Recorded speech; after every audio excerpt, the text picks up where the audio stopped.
Electronic waste, or e-waste, is growing rapidly, especially from household appliances.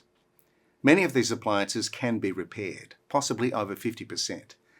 This keeps them in use longer, it reduces waste, and it prevents unnecessary new purchases. Lauren Brumley has been studying what drives or inhibits repair behaviours around broken appliances. So for repair to be successful, we need individuals to take action when an item breaks, but we also need a system that supports it. And so repair behaviours are shaped by internal contexts, all the things that happen in our minds, so our knowledge, level of motivation, and attitudes towards repair. But they're also shaped by the external context as well. So that's things like how the product's designed, whether there's services available to repair, and also those bigger governing things like rules, regulations, and the broader trends as well. And because research on repair and other sustainable behaviours has often used psychological theories, which foreground the individual, we were particularly interested in exploring the nuance of those external contexts in this study. So in this study, we were really interested in what happens when household appliances break, what people do next, and what influences whether they repair them or not.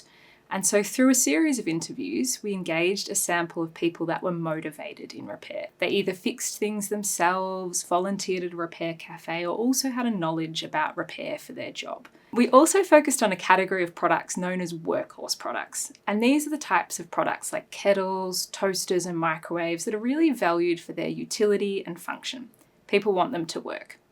So through the interviews, we identified 18 factors that influenced people's repair behaviours. And then we organised these 18 factors into 4 nested levels of influence that range from internal out to external contexts.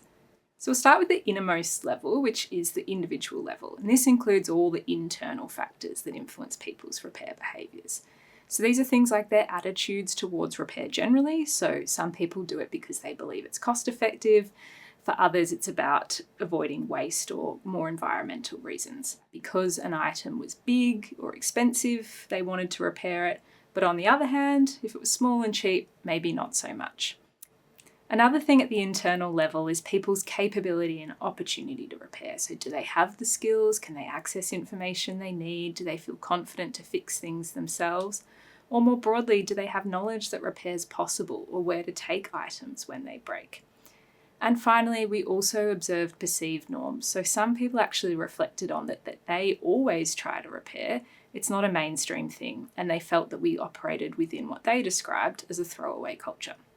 We also noted that past experience impacted whether people repaired things, and if they'd had a great past experience, that impacted how they felt about doing the behaviour again. So the next level is the household level, and this includes the social and physical aspects of the household. And this is really important for repair research, but also sustainability research at large, as a lot of sustainable behaviours and change can take place within that household. One of the things we found that was particularly interesting was that household relationship with these workhorse appliances. So if a microwave broke, that impacted the whole family. And so the way that the different household structures used the products impacted what happened when they broke and whether they could tolerate time without them while they were fixed.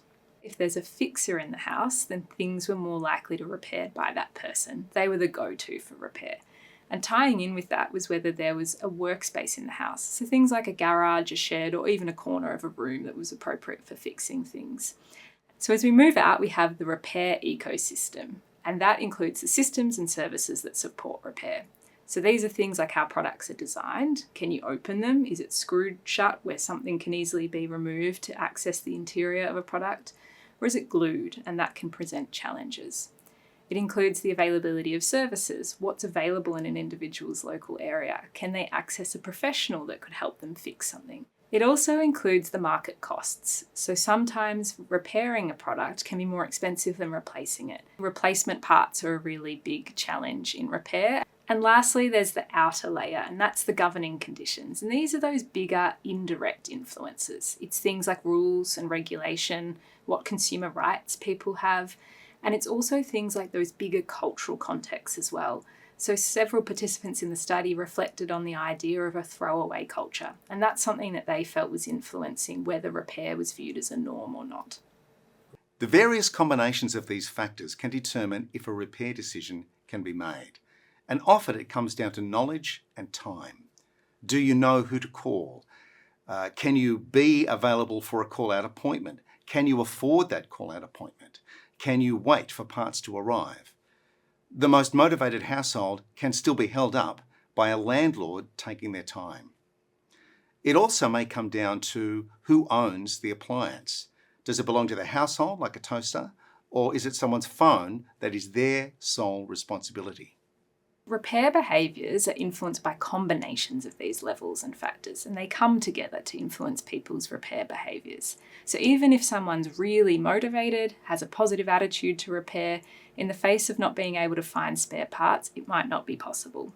The household role plays a bigger role in repair than we may have previously thought. And that's the case for lots of sustainable behaviours. Households are really that site of change. What we're showing is that enabling repair is not as simple as raising interest in repair or increasing motivation to do so. We really need to build support to have a system that means people can do it too.